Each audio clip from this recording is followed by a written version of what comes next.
Pour les 32 résidents de l'EHPAD Pré d'Aubier à Saint-Céré, les mois passés confinés dans leur chambre ont été plus ou moins bien vécus. J'avais pas les enfants qui venaient ni rien. On était dans une chambre confinée et puis voilà. On se languissait un peu.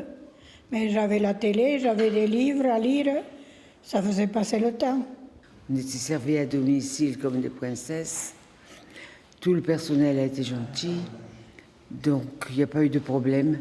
Mais à la fin du confinement, on avait quand même hâte. Ah oui. Pour tous, le plus difficile à supporter a été le manque de visites.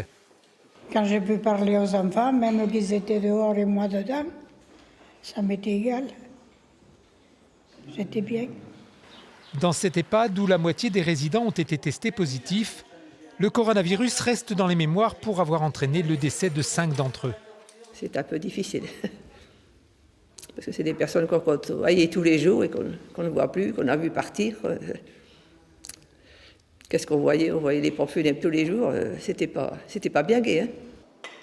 On a accompagné les résidents du mieux qu'on a pu, les fins de vie du mieux qu'on a pu, parce que c'était très très compliqué.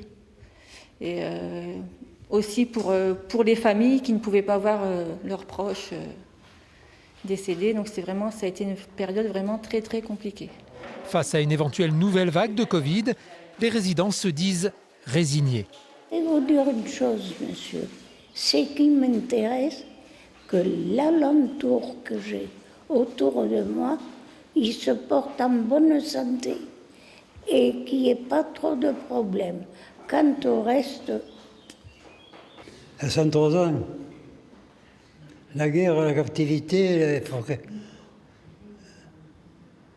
c'est passé partout. Et celui-là. Après avoir vécu tout ce qu'il a vécu, notre centenaire affirme que ce n'est pas un petit virus qui aura raison de lui.